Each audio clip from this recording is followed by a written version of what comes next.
안녕하세요. 네, 잘 지내셨나요? 이렇게 하나마을 개학이 지금 우리가 기다리던 봄비가 내려서 너무 좋은 것 같아요. 네, 지금 교회에는 여기저기 그 노란색 꽃이 핀 포스터가 붙여져 있어서 네, 봄이 온 듯 개나리를 보는 것 같은 그러한 느낌을 주고 있습니다. 또 아까 우리 영지 집사님 기도해 주신 것처럼 같은 계절에 비가 와야 그리고 지금 강원도의 산불이 정전이 잡히는 그런 비가 될 것 같아서 너무나 밖은 조금 어두워지긴 했지만 우리 하나마을 개화기에 맞는 봄비가 내려서 또 감사한 그런 것 같습니다.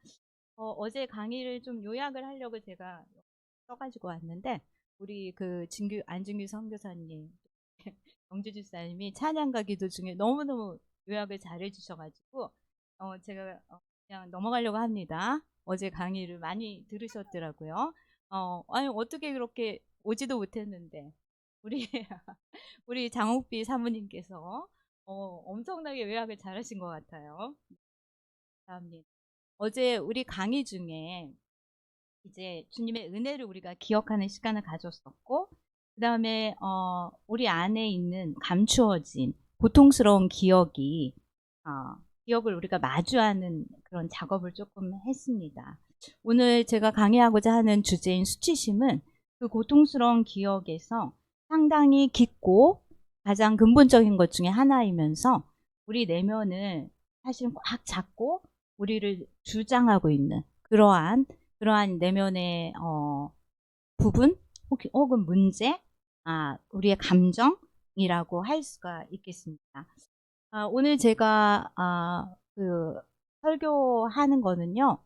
네, 책 한번 띄워주세요. 미국의 웨스트민스터 신학교의 상담학 교수이신 에드 웰치라는 교수님께서 한 30년 동안 실제로 성경적 관점에서 상담을 하신 분이신데요.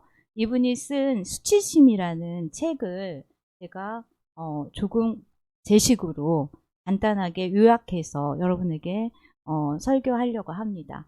책을 요약하고 제가 그것을 통해서 하고 싶은 이야기를 하는 거라고 생각해 주시면 될 것 같아요. 이분은 미국에서 공인으로 인증하는 임상심리사세요. 그런데 이분이 수치심이라는 주제를 가지고 책을 쓰시는데 전혀 심리학적인 접근을 하지 않으셔요. 우리가 살고 있는 이 시대가 굉장히 자기 자신에 대한 관심이 높잖아요. 자기에 대한 관심도 있고요. 그래서 심리학적인 어떤 이해도 높아졌고 또 MBTI 같은 걸로가 뭐 나를 이해하려고 하고 타인을 이해하려고 하고요. 또 새롭게 세상을 보는 그런 시도들이 너무나 편만하게 되고 있는 시대에 우리가 살고 있어요. 그래서 심리학적인 관점을 우리 크리스찬들도 내가 인식하면서 받아들이고 또 인식하지 못하는 사이에 또 받아들이고 있습니다. 근데 이 에드 웰치는 이 수치심이라는 심리학에서 굉장히 그 내면의 중요한 그 감정으로 다루고 있는 이 수치심을 볼 때에 수치심이라는 하나의 현상을 그 다음에 그것을 심리학의 그 안경을 통과하지 않고 성경에서 무엇이라고 말하고 있는가 하는 굉장히 중요한 접근, 그리고 너무나 어려운 접근을 했다고 많은 신학자들, 많은 상담학자들이 이분을 이제 인정을 했습니다. 이 책이 2016년에 한국에 이제 번역이 제 지도 교수이기도 한 교수님 번역하셨는데 제가 그때 이제 상당히 그 인생의 진로에서 조금 약간의 그 혼돈의 시기를 겪었어요. 그게 뭐냐면 이제 석사로 그 기독교 성인적 상담을 공부를 했고, 그런데 다시 이제 세상 이렇게 정신건강복지센터에서 제가 일을 좀 하게 됐어요. 그러면서 가서 일을 해보니까 나 같은 사람이 여기 와서 일을 하는 게 과연 옳은 것인가? 그게 주님의 뜻일까? 하는 이런 고민을 이제 할 수밖에 없더라고요. 그래서 그 고민을 하고 있었는데 이 책이 번역이 이 책을 보면서 제가 박사를 할 하나의 계기가 됐던 것 같고, 저의 이제 앞으로의 진로를 성경적 관점으로 사람의 내면을 돕는 일을 하는 것이 주님께서 나에게 주신 뜻이 아닐까, 이런 고민을 구체적으로 하게 만든 그런 책이기도 합니다. 최근에 수치심을 비롯한 분노, 그리고 또 우울, 또 이런 그 어떤 관계에 관한 여러 가지 좋은 성경적인 관점으로 이런 것들 접근하는 좋은 책들이 최근에 굉장히 많이 번역이 되고 있어요. 그래서 이제 우리 교회에 지금 터칭아트 사역이 이제 시작이 되고 있는데, 터칭아트 사역에서 선교부에서 우리 성도님들이 이제 만약에 이런 필요가 있으시다면은 독서를 하면서 집단 상담 형식으로 독서 모임을 하는 이런 그 모임들 같은 거를 시작해봐도 좋겠다 하는 그런 생각이 좀 들었습니다. 그래서 이제 그 목장 소감 모임을 할 때나 아니면 뭐 목사님께나 여러분들이 만약에 그런 니즈가 있으시다면 적극적으로 표현을 해주시면 성교부 터칭아트 사역에서 이제 그런 시도들을 조금 하도록 하겠습니다. 네. 이 책이 근데 단점이 있어요. 혼자 읽어 나가기가 조금 어려워요. 네. 그래서 이제 제가 그 집단 독서 모임 같은 거 고민을 하게 됐어요. 제가 예전에 이 책이 번역되고 나서 바로 너무나 이 책이 의미하는 바가 컸기 때문에 ESF 그 학생이 겨울 수련회 때 한번 이걸 주제로 1시간 강의했던 적이 있었고요. 그리고 제가 상담 현장에서 이 웰치가 수치심과 같은 책들에서 갖고 있는 그 관점을 사실 상담에서 어떻게든지 구체화시키고 실현하려고 하는 시도들이 이제 저의 연구의 주제이기도 합니다. 이분은 이제 성경을 연구했고, 저는 그것을 실제로 상담에 어떻게 적용하고, 또 우리의 그 내면에 구체적으로 어떻게 실현할지, 이런 것들을 연구하는 것이 저의 어떤 사명이라고 제가 생각하고 있어요. 이분은 이제 중독에 대해서도 성경의 관점을 있으시면, 네, 이제 내려주셨어요. 수치심에 대해서 이제 시작해 하겠습니다. 오늘날 많은 사람들은 스스로를 굉장히 가치 없게 여기는 그런 비참함이 그 비참함에 물들어 있는 면이 있습니다. 어느 때보다도 자기에 대한 관심이 높은데도 불구하고 수치심은 우리 대다수의 마음속에 우리의 마음을 지배하고 있다. 그것은 무가치하다고 하고요. 열등하다고 하고요. 거절당했다고 하고요. 그리고 악하고 나는 무시당했고 실패했다고 이렇게 우리 마음을 몰아붙입니다. 우리로 하여금 남들의 눈을 피해서 숨고 싶도록 그렇게 만드는 것이 수치심입니다. 이 수치심은 현대의 많은 문제들 속에 사실은 변장한 채 사람들의 뒤에 몰래 이렇게 따라 붙어 있어요. 그래서 우리가 이렇게 잠깐 생각하면 나 수치심 없는데? 이렇게 생각할 수도 있는데 어디에 달라붙어 있냐? 분노에 달라.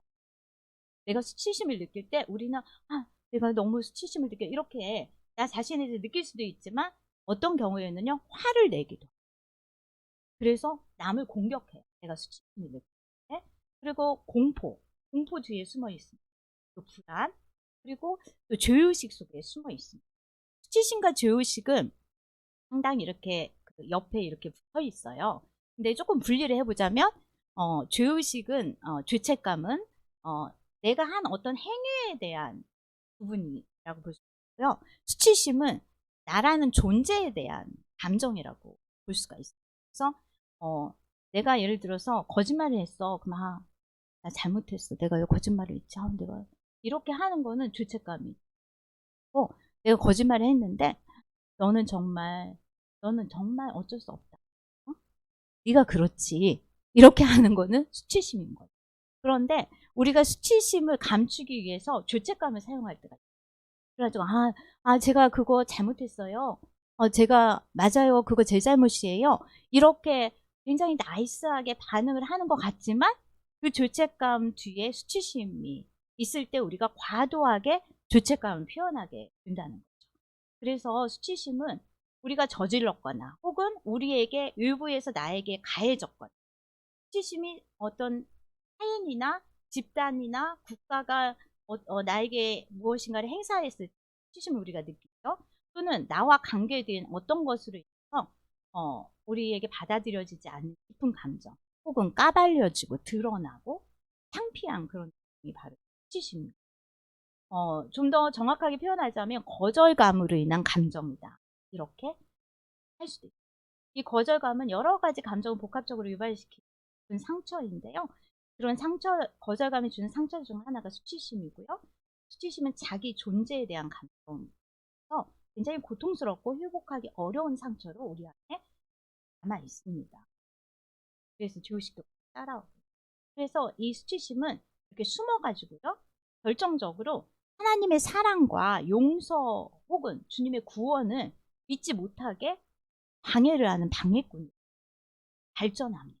근데 이게 숨어있기 때문에 굉장히 나한테 정당성을 부여해요. 왜냐하면 내가 알아차리지.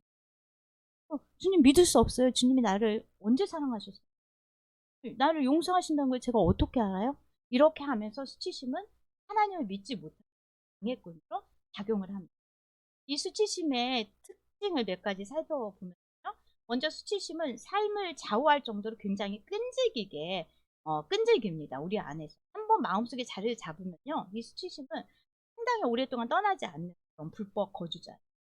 수치심이 떠오르거나 유사한 상황에 노출되면요. 우리의 심장 박동수가 빨라지거나 얼굴이 벌겋게 달아오르고요. 그 자리에서 당장 도망치고 싶어요. 그래요. 때때로 이거는 우리가 어떤 상황에서 당황하는 것과 비슷하기도 하는데요. 당황하는 것은 순간적인 것이라고 하면 수치심은 반복적이고 고질적인 현상 볼 수가 있습니다. 또 두 번째로 수치심은 절대로 웃어 넘길 수가 없어요. 그래서 당황스러움은 순간 당황했다가 허허허허 이렇게 하고 넘길 수 있는 수준이라면요. 수치심은 우리의 영혼의 중심을 굉장히 괴롭히기 때문에 내 정체성 자체가 그 순간 흔들려 버리는 거예요. 그래서 이런 익숙한 느낌을 우리가 뭔가 잘못된 것 같아. 근데 내가 이유를 모르고 이건 아닌데? 그리고 비난받는 느낌을 그리고 그 수치스러운 순간이 마치 옛날 일이었는데 오늘 지금 여기서 일어난 것처럼 생생하게 느껴져요. 그래서 굉장히 심하게 느껴져요. 이게 이제 트라우마와 수치심에 관련이 있는데 우리 정혜진 집사님이 석사 논문을 이 트라우마와 수치심의 연관성에 대해서 썼죠. 네, 굉장히 이건 관련성이 있습니다. 세 번째로 수치심으로 인한 고통이 누군가가 나와 여기에 한계 있다고 그래서 그 수치심이 해결이 되지 않는 이 수치심은 굉장히 깊게 있어서요. 우리가 외로움 같은 감정은요. 이렇게 누군가 남편과 같이 있고 아이랑 같이 있고 친구랑 같이 있고 연인이랑 같이 있고 그러면 좀 해소가 되거든요. 근데 이 수치심은 누가 내 옆에 있다고 그래서 그 고통이 해소가 되지 않는 아주 깊은 차원의 그런 감정입니다. 예를 들어 성폭력 같은 경우 거의 대부분의 희생자들이 수치심을 가하죠. 혹은 결혼 생활에서 불륜으로 배신을 당하면 매우 수치스러운 그런 언어폭력을 예를 들어 우리 가정에서 뭐 실제 부모가 나에게 가정폭력을 행사하는 경우가 더 많은 경우에는 언어적 폭력을 당한 그런 자녀들 그래서 그럴 때 반복적인 언어폭력 수치심 우리 안에 합니다. 그래서 가정폭력으로 인해서는 분노의 문제로 이제 가족 간에 막 이제 싸움이 있어가지고 상담실에 오셨어요. 근데 이제 그분은 오랫동안 이제 상담에서 이 내면으로 들어가 보면은요, 그분 안에 깊은 수치심이 있는데, 그거는 부모에게 당한 가정폭력 때문에 나는 가치가 없다. 나는 쓸모없다. 나라는 존재는 없어져야 돼. 이런 깊은 수치심으로 인해서 많은 우울과 분노가 표출되어 종종 또 분노를 막 이렇게 폭발한 다음에 금방 사과하고 나는 뒤끝도 없어 이렇게 이제 얘기하는 그런 부모 밑 혹은 그런 친구나 가까운 사람 밑에서 선생님 밑에서 오랫동안 반복적으로 경험하게 되고 수치심이 생길 수가 있습니다. 이렇게 비이성적인 분노가 있는 환경에서 살게 되면은요, 결국 깊은 곳에서 자기를 비난하게 돼요. 수치심으로 인해서. 그리고 어떤 경우는 이제 이렇게 편애하거나 투명 인간 취급하고 그 수치심의 고통이 누가 옆에 있다고 그래서 수치심은 해결이 됩니다. 또 네 번째로 수치심은 자신에게 일어난 일로부터 시작하지만 그 특정한 사건을 명확하게 이야기하지 못할 수도 있어요. 그러니까 내 안에 어떤 수치심이 어떤 사건을 계기로 딱 생겼는데 그것이 무슨 사건 때문에 생겼어라고 정확하게 이야기를 못하고요. 그리고 이게 이제 나중에 심해지면요. 이제는 내가 잘못한 것만 가지고 수치심을 느끼는 게 아니라 남의 잘못까지도 제가 잘못해서 그래요. 저 때문에 그래요. 제가 조금 더 잘했어야 됐는데요. 이렇게 하면서 남의 잘못까지도 자기의 것으로 가져오는, 여러분들도 좀 한번 돌아보세요. 내가 너무 과도하게 직장에서 내 잘못이 한 것도 아닌데 그냥 아유 죄송합니다. 아이고 제가 잘못한 것 같아요. 이런 반응을 과도하게 하고 있지 않으신가요? 그것은 우리에게 수치심이 있다는 하나의 어떤 표식일 수도 있다. 여기 어떤 남자가 있습니다. 그는 겉으로는 아무렇지 않게 보여요. 그런데 이 남자의 마음속에는요, 자기 자신을 마치 작은 아이처럼 생각하는 그 마음이 있어요. 그래서 자기가 어느 순간이 되면 종종 나는 어린아이, 나는 아무것도 못할 것 같고 나는 부족해, 이런 생각을 하게 됩니다. 지난날에 그는 사로잡혀가지고요, 자신을 부적절하고 자꾸 무가치한 것처럼 느끼고 살아요. 이 사람은 나름대로 괜찮은 직업도 가졌어요. 그래서 직장에서 어느 정도 인정도 받고 괜찮은 수입을 또 얻고 있습니다. 그럼에도 불구하고 이 사람은 가끔 자주 자기는 무가치한 아주 작은 어린아이 같다, 이런 느낌을 받게 돼요. 과거에 이 사람의 부모가 자기에게 했던 말들과 행동 때문에 그거에서 자유롭지 못해요. 그의 부모는 그에게 이런 말을 종종 했대요. 너는 되는 게 없어. 너는 뭐가 그렇게 네가 열심히 하면 뭐해. 너 열심히 공부했는데 너 이거 성적 봐봐. 되는 게 없어. 이런 말을 이 아들에게 자주 하고요. 그에 반해서 뭔가 좀 똑부러진 이 남자의 여동생들을 부모가 편애하고 자주 칭찬하고 따뜻하고 만족스러운 눈빛을 여동생들에게 보낸 거죠. 그런데 이 남자는 느끼고 알고 있었다. 그래서 이 남자의 마음속에는 나는 뭔가 잘못됐어. 내가 뭔가 문제야. 이런 감정이 이제 깊이 자리 잡고 있었던 거죠. 이게 바로 수치심이죠. 뭘 좋다. 넌 패배자야. 넌 실패자지. 네가 그렇게 열심히 주님을 섬겼는데 너 그렇게 다른 사람보다 성적인 순결을 그렇게 잘 지키기 위해서 얼마나 피 흘리면서 싸웠어? 너 그렇게 다른 사람은 공부한다고 막 교회 리더도 하지도 않고 하나님 사역도 하지도 않고 그랬는데 너는 정말 희생하면서 때로는 공부도 조금 손해 보면서 때로는 먹고 싶은 거 입고 싶은 거 좋은 집을 사는 거 이런 거 손해 보면서 했는데 너 지금 네 꼴을 봐봐. 너는 지금 실패자일 뿐이야.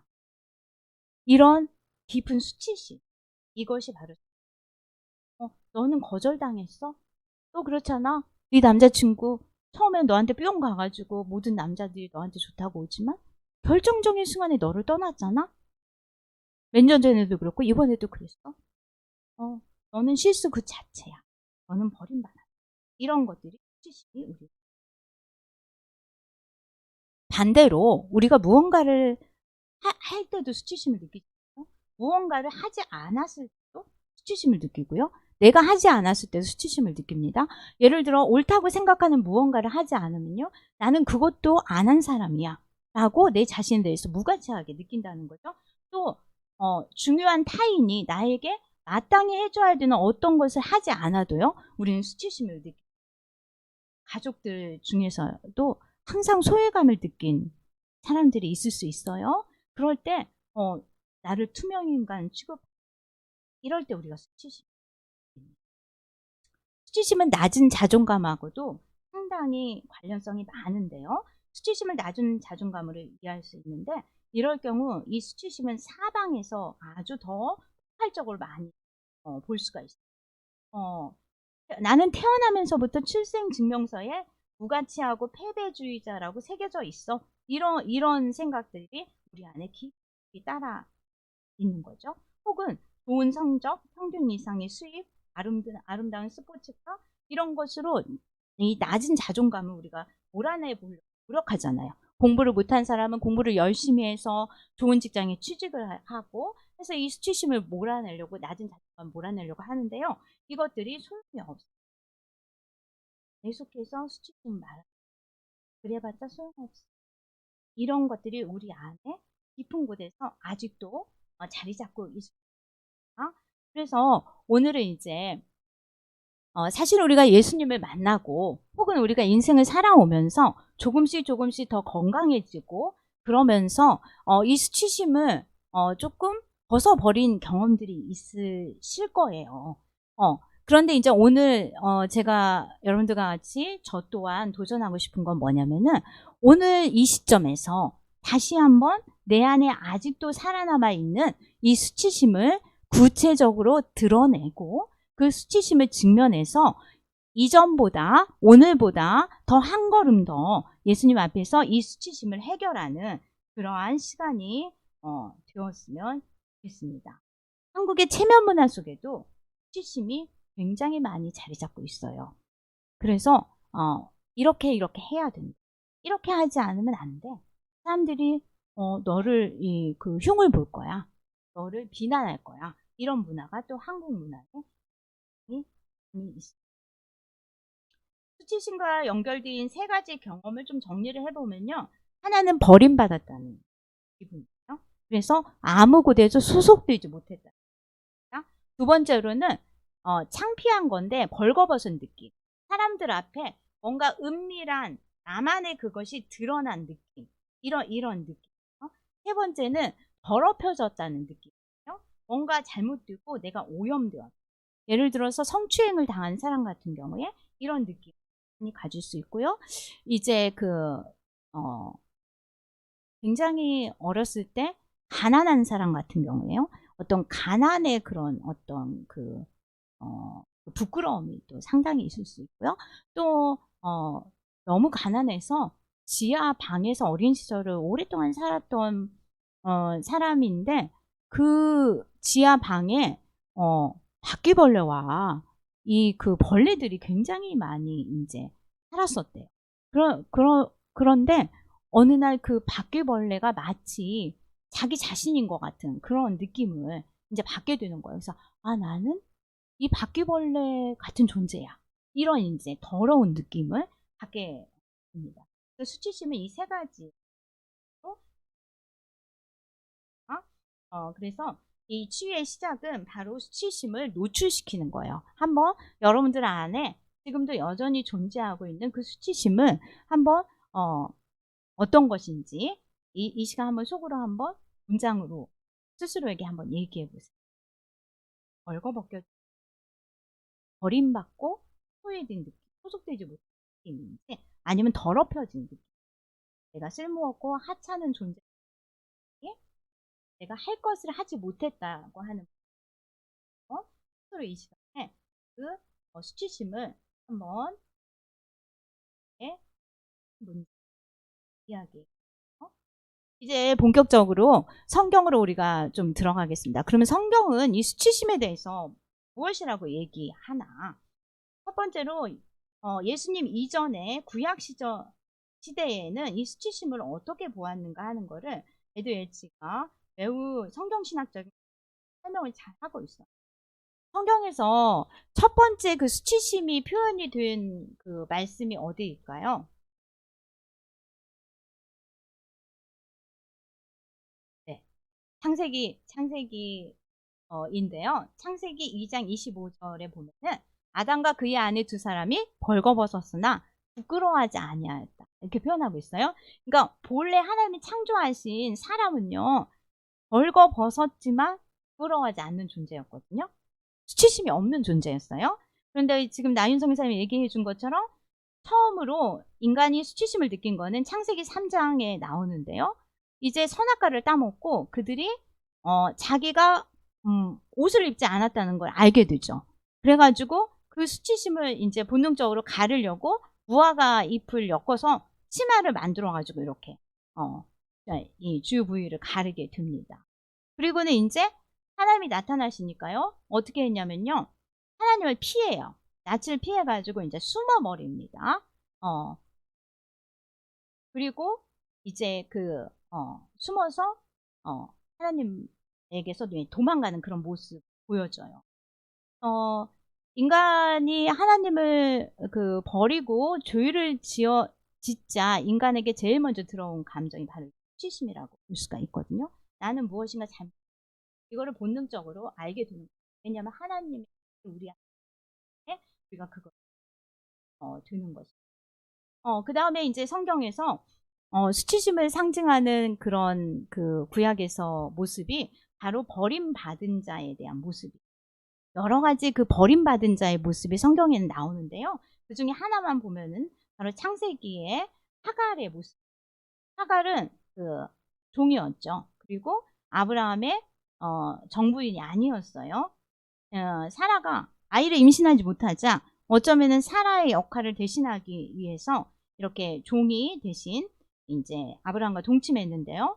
이 마음에 상처 입은 이 여자는 종이었고 압제받는 자였는데 이 여자가 이제 쫓겨나요. 나중에 이스마엘을 임신하고 나서. 그래서 광야에 있을 때 이 버림받은 이 여자 이 모습이 바로 성경에서 말하는 이 수치심을 가진 한 여자의 모습을 볼 수가 있습니다.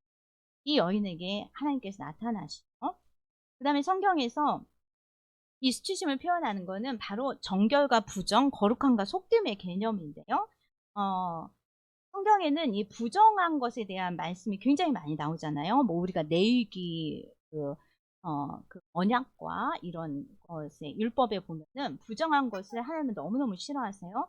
부정한 것에 세 가지가 있는데 첫 번째는 죽음과 관련된 거, 더러운 시체를 만지거나 또는 이제 피와 관련된 거, 출산을 하거나 출산하는 그 시기도 부정하다고 봐요.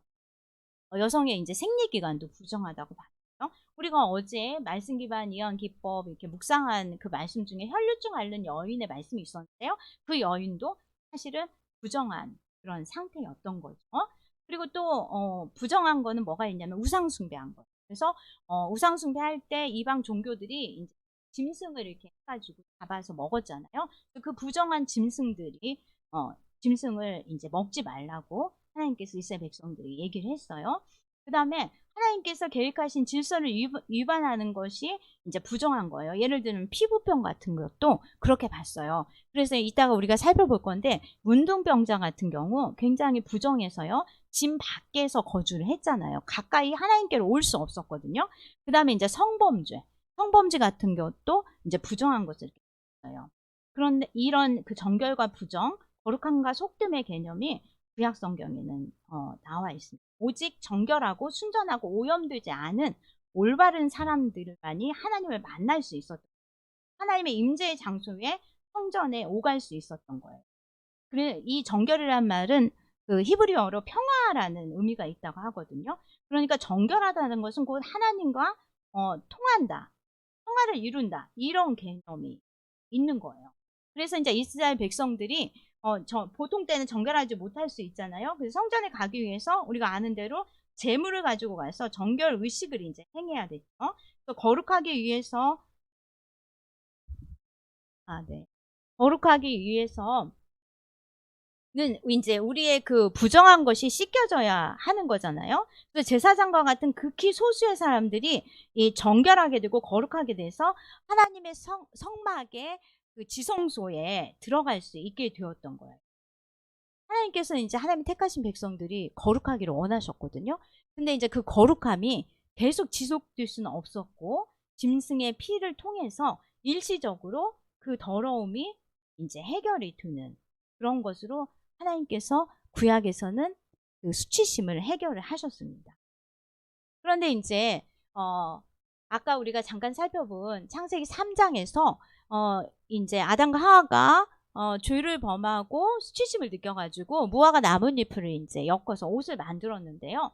그때 우리가 이제 그 3장 뒷부분에 가보면은, 하나님께서 그 아담과 하와에게 가죽옷을 지어 입히셔요. 그래서, 무화과 나뭇잎은 금방 말라버리잖아요. 그런데 이제 그들이 이미 수치심을 느꼈고, 그러니까, 짐승을 잡으셔가지고, 짐승의 가죽으로 짐승의 피를 흘려서 그 가죽으로 옷을 지어 입히시는데요. 이 가죽옷에 많은 의미가 있는데, 오늘 이제 주제와 관련해서는 이 가죽은 짐승이 죽은 거라는 거예요. 이 가죽 자체도 피를 흘렸고 죽은 짐승이라는 거예요. 그래서 이 가죽옷조차도 부정한 것을 또 나타내기도 한다고 이 신학자들은 이야기를 합니다.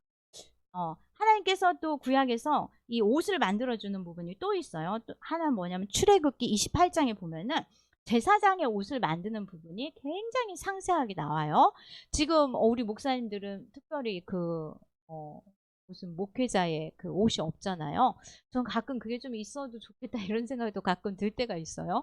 그런데 구약의 제사장들은 이리 입는 옷은요, 하나님의 관점에서 굉장히 정결해야 됐거든요. 그래서 뭐 소매 끝동 하나, 길이 하나, 기세 뭐가 하나 이런 것들을 하나님이 구체적으로 지시를 하셨던 걸 우리가 볼 수가 있죠. 그래서 그 아주 정결한 하나님의 방식으로 만들어진 그 옷이 있었어요. 그래서 그 옷을 입어야지 제사장이 지성소에 들어갈 수가 있었던 거예요. 그래서 하나님의 구약에서 옷을 만들어 주셨는데 바로 가죽옷, 그리고 이 제사장의 옷을 만들어 주셨어요. 하나님께서는 우리가 주님을 만날 수 있도록 사실은 한시적이고 일시적이지만은 우리에게 구약에서도 옷을 만들어서 우리에게 입혀주셔가지고 하나님 앞에 갈 수 있도록 해주셨어요.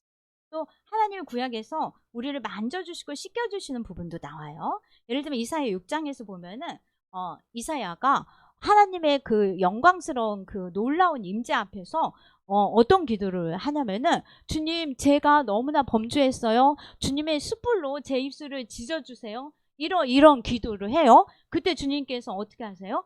숯불로 그 이사야의 그 입을 이렇게 찢어주시잖아요. 씻어주시는 거. 우리를 만져주시고 우리의 죄를 씻어주셔가지고 우리가 하나님 앞에 일시적으로 갈 수 있도록 그렇게 우리를 만지시고 씻기시는 것이 구약에서 하나님께서 우리에게 우리의 수치심을 씻겨주시는 그런 모습으로 나오고 있어요. 그리고 이제 우리가 오늘 본문 말씀으로 봤던 이사야 54장 말씀은 이스라엘의 어떤 미래에 대한 하나님의 말씀인데요. 그때 주님께서 그렇게 말씀하세요. 주님께서 이제 잉태하지 못하는 자, 출산하지 못하는 자가 어떻게 되냐면요. 이 자식을 낳는데요. 남편이 있는 사람보다 훨씬 더 많이 낳게 된대요. 그러니까 출산하지 못한 여자에게 있어서 수치심을 날려버리는 건 뭐예요? 자식을 낳는 거잖아요. 한나도 자식을 낳음으로써 자기의 수치심을 벗어버렸거든요. 그 다음에 근데 하나님께서는 바로 이 자식을 못 낳는 이스라엘이 자식을 낳게 하심으로써 그 수치심을 날려버리시겠다고 하시거든요. 그 이스라엘의 그 수치심이 완전히 없어지는 것뿐만이 아니라 완전히 이제 그 명예를 완전히 회복을 해가지고 자식을 낳지 못하는 그 수치심을 버리는 그것으로만 끝나는 게 아니라 자식을 낳게 된다는 거예요. 이제 성경에서 보면 하나님께서 이런 약속을 굉장히 많이 해주시거든요. 그러니까 우리는 내 안에 나를 괴롭히는 어떤 수치심을 그냥 에서 벗어나기만을 바라는데요. 하나님께서 아니야. 그 수치심 그거 벗는 거 아니야. 그거 아니라 나는 너의 명예를 완전히 새롭게 회복할 거야. 시편 23편에도 내가 관으로 원수 앞에서 너에게 기름을 붓고 관을 씌워주겠다고 하나님께서 그렇게 말씀을 하시잖아요. 그래서 하나님께서는 우리의 수치심을 없애줄 뿐만이 아니라 완전히 그 명예를 회복시켜 주시겠다고 이스라엘 백성들에게 이스라엘의 미래를 약속하시는 거예요. 그래서 두려워하지 마.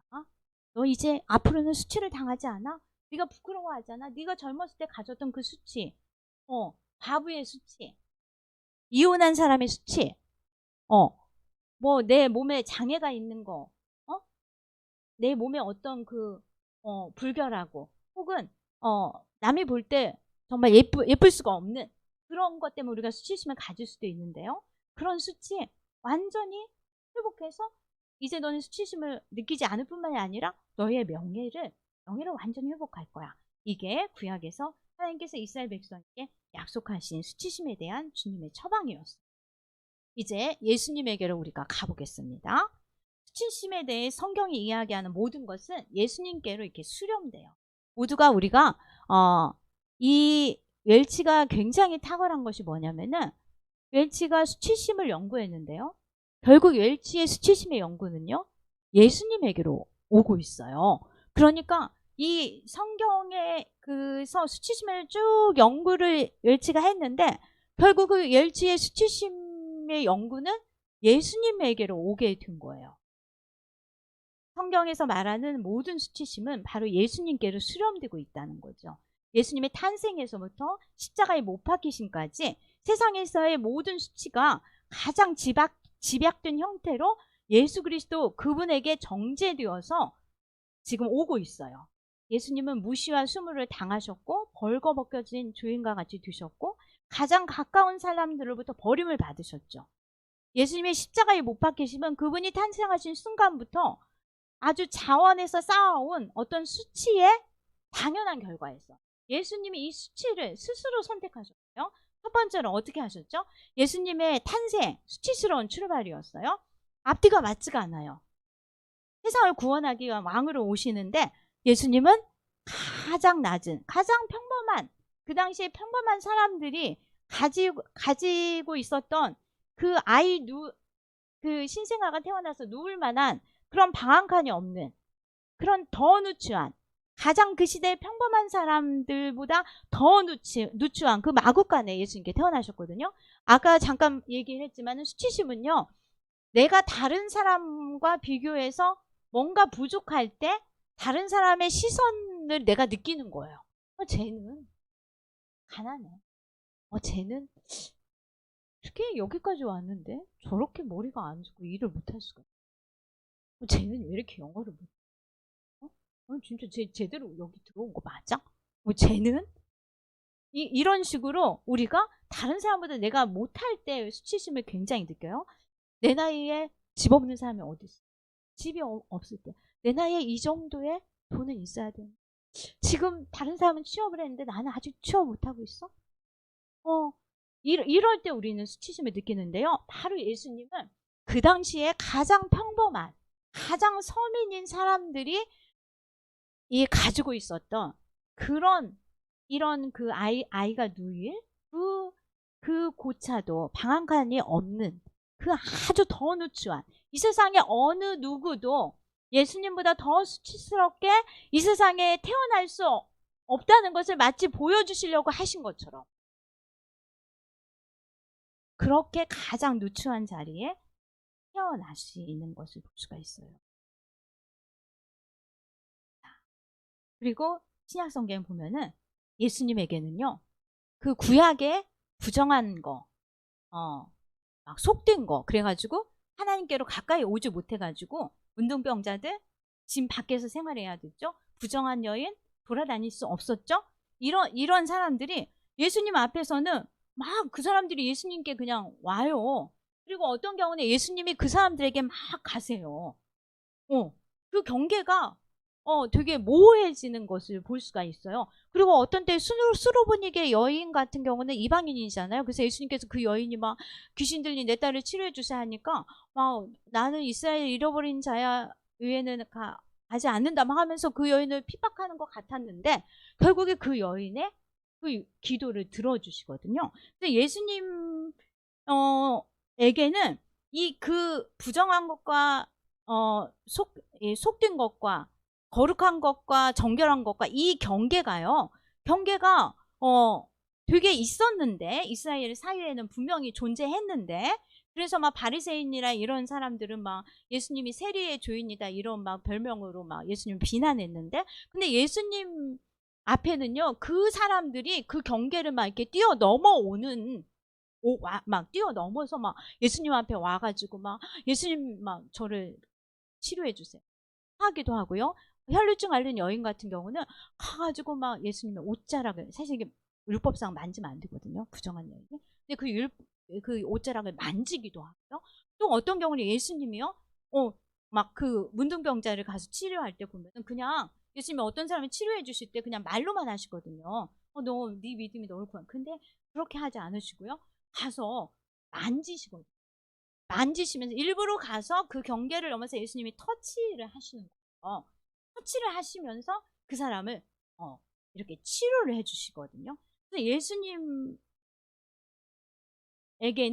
이 경계가 이제 위반하는 사람들이 예수님 옆에는 막 생기기 시작한 거예요. 막 부정한 사람들이 막 예수님에게 올 수도 있었고요. 예수님이 또 그런 사람들에게 막 찾아가기도 하고요. 일부러 막 그 사람을 찾아가세요. 요한복음 4장에 보면 사마리아 여인을 찾아가기 위해서 예수님께서 어떻게 하세요? 사마리아 여인을 만나려고요. 사마리아로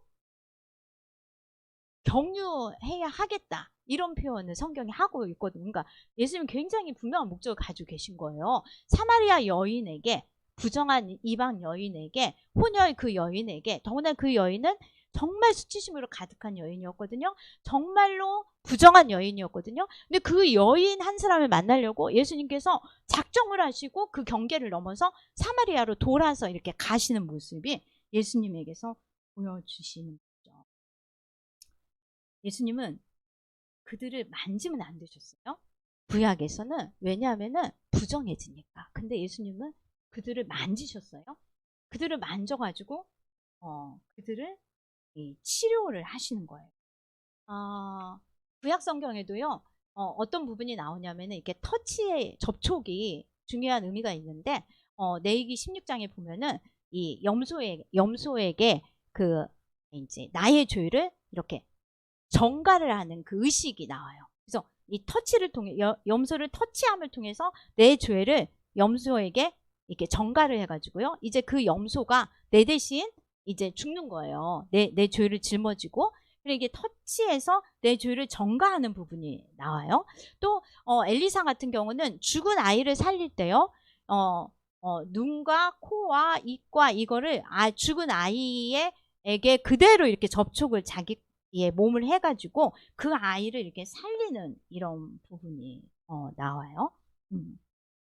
그래서 이제 예수님께서는 이제 그 모든 것보다도 훨씬 더 적극적으로 예를 들어 마태복음 8장 1절에 3절에 보면은 수많은 무리가 예수님을 따랐는데요. 그때 나병 환자 한 명이 예수님께 절을 하면서 주님 원하시면 저를 깨끗게 하실 수 있습니다 라고 얘기를 했어요.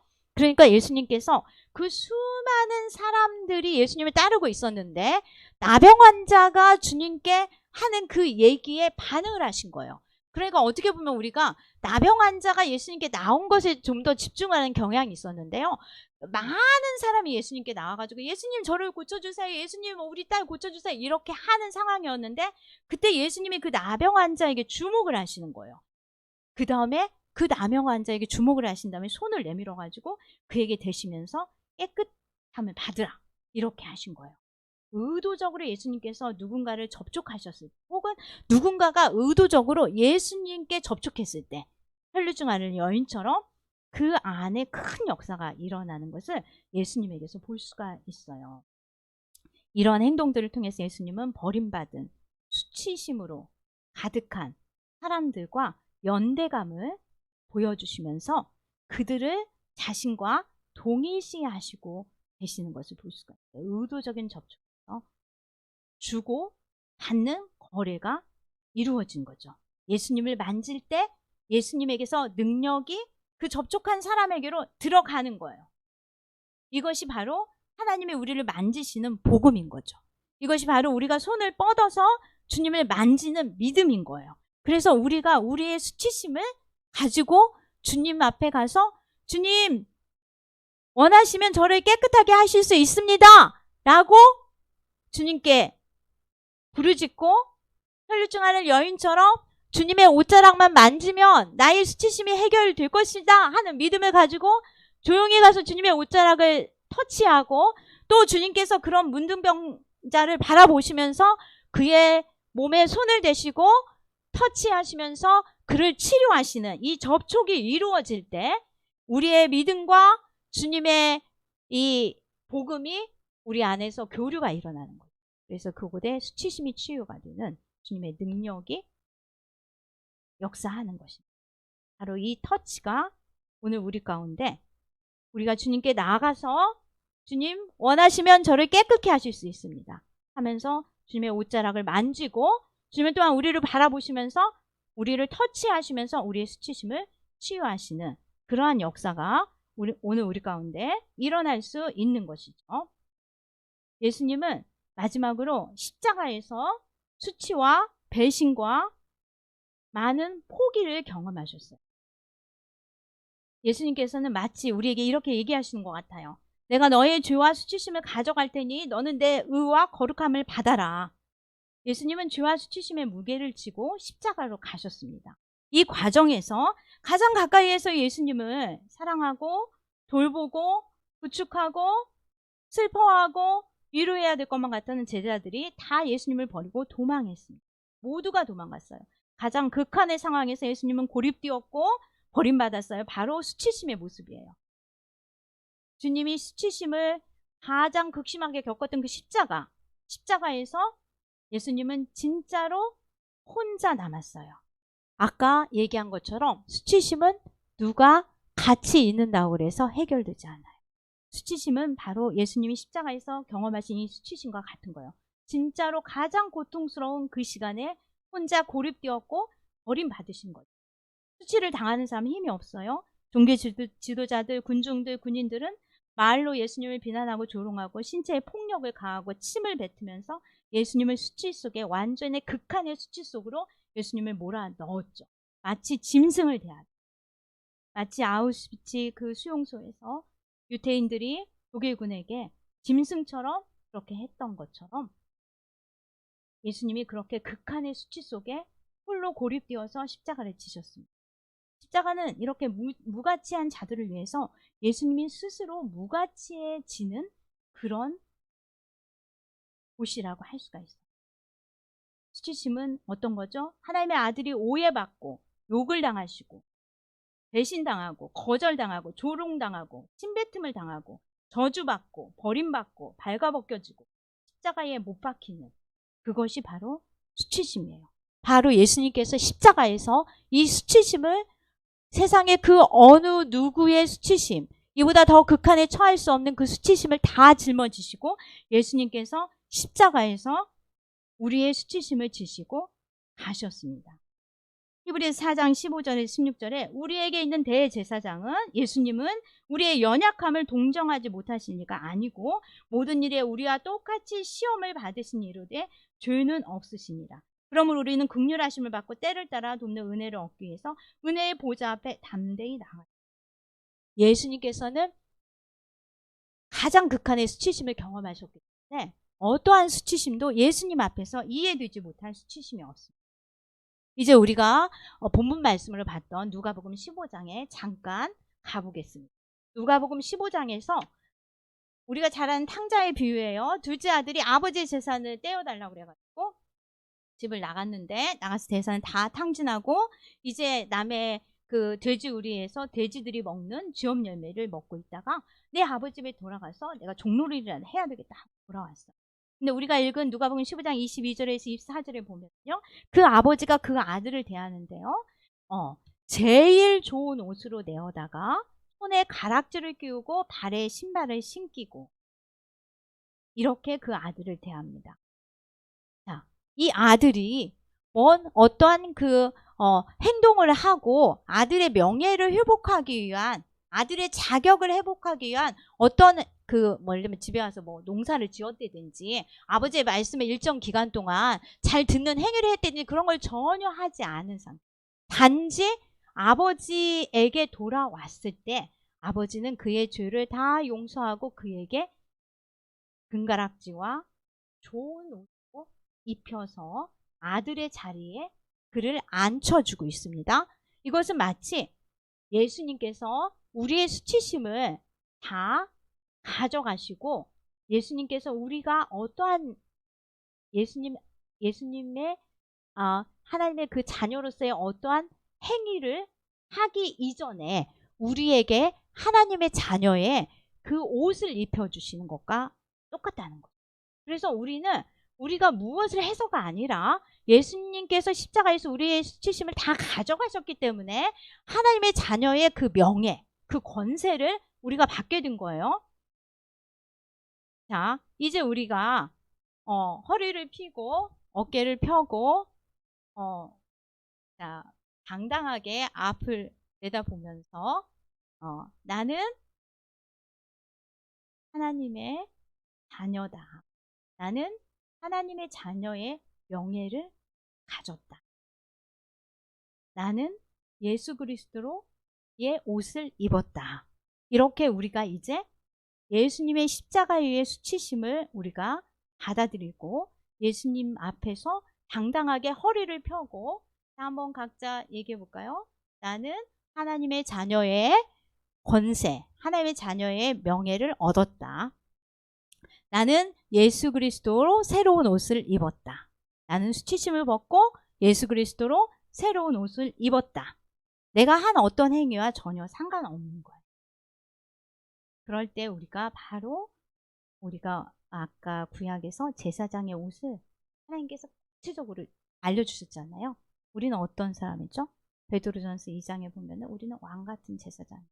그래서 바로 우리의 옷을 하나님께서 우리의 새로운 옷을 그렇게 다 지어주신 거예요. 그 옷은 무엇이에요? 십자가에서 수치심을 다 지고 우리의 죄를 다 지고 그 모든 수치심을 대신 감당해 주신 예수 그리스도의 옷이죠. 그 옷을 하나님께서 우리에게 다시 입혀주셨어요. 우리가 저도 오늘 설교하려고 예쁜 옷 골라서 입고 왔거든요. 어디 갈 때 어때요? 뭐 좀 뒤떨어지지 않는 옷을 좀 입으려고 하잖아요. 우리는 이제 그 수치심을 가리는 다른 옷을 입을 필요가 없어요. 예수님의 옷을 우리는 이미 입고 있어요. 그래서 사람들이 우리를 볼 때 예수님의 옷이 보이는 거죠. 그 예수님의 그 명예가 보이는 거죠. 자, 허리를 펴고 배에 힘을 주고 어깨를 편 다음에 당당하게 나는 하나님의 자녀의 명예를 가졌다. 어떻게 걸어가겠습니까? 당당하게 걷겠죠. 네, 허리를 펴고 어깨를 펴고 앞을 향해서 우리는 걸어갈 수 있습니다. 이것이 바로 성경이 말하는 수치심의 치유입니다. 이 수치심은 예수 그리스도 안에서 완전히 말끔히 우리의 어떤 행위와 상관없이 치유가 되었다는 것이에요. 이제 우리는 가난한 자가 부자가 되었습니다. 자, 우리가 가난의 수치를 가지고 있으면은요, 우리는 가난하기 때문에 남을 도울 수도 없어요. 우리는 가난하기 때문에 주님께 물질을 드릴 수도 없어요. 그게 바로 수치심을 가진 자의 행동이죠. 그러나 이제 우리가 예수 그리스도 옷을 입었기 때문에 가난하지만 우리가 할 수 있는 가진 것으로 남과 나눌 수 있어요. 우리의 가진 것을 주님께로부터 왔다고 고백할 수도 있어요. 가난한 자가 부자가 됩니다. 수치심이 치유될 때 약한 자가 강한 자가 돼요. 우리는 우리의 약한 것이 수치가 아니라 주님을 의지하는 힘이 된다는 것을 경험하게 돼요. 그래서 약한 것이 문제가 안 돼요. 바로 바울이 자신의 육체의 질병의 약함이 어떻게 강함이 되는가 하는 것을 얘기한 것이죠. 우둔한 자가 지혜로운 자가 돼요. 수치심은 우리를 제한시키고 주저앉히지만 예수님은 우리의 지혜가 되시죠. 그래서 우리는 하나님의 좋은 출발선상에서 이제 생각하고 행동하기 때문에 지혜로운 자가 돼요. 굉장히 지혜로운 자가 될 수 있습니다. 우리는 쓸모없는 사람에서 사명자가 돼요. 사마리아 여인이 그랬죠. 숨어가지고 대낮에 사람 없을 때 물을 길러 오는 여인이었지만요. 굉장히 쓸모없고 숨어서 살아야 되는 여인인데 그 여인이 수치심이 해결되자 어떻게 했어요? 물동이를 버려두고 자기가 피신했던 그 동네로 들어가서 사명자가 됩니다. 수치심은 우리를 무의미하고 무가치하게 만들지만 예수님은 우리 안에서 우리는 누구든지 하나님의 사명자로 우리를 부르셨다는 거죠. 우리는 누구나 다 하나님의 사명자가 될 수가 있어요. 우리의 모양이 조금 다르고 그 역할에 어떤 것이 차이가 있을 수는 있지만. 자, 이제 우리가 이 주님을 생각하면서 같이 잠시 기도하겠습니다. 이따가 우리가 목장 모임에서 나눌 때요. 나의 수치심 한 가지를 같이 나눠주셨으면 좋겠어요. 그때 구체적인 상황 설명은 어느 선까지 해야 할지 우리 스스로 잘 지혜롭게 하시기 바라고 너무 많은 것을 오픈할 필요는 없습니다. 그리고 우리가 이 시간 나의 수치심 한 가지를 가지고 예수님 앞에 나가서 주님, 저를 치료해 주세요. 저를 깨끗게 해주세요. 주님의 옷자락을 터치하고 주님이 우리의 수치심을 터치하는 것을 우리가 이 시간 갈망하면서 같이 기도하시겠습니다. 같이 기도하겠습니다.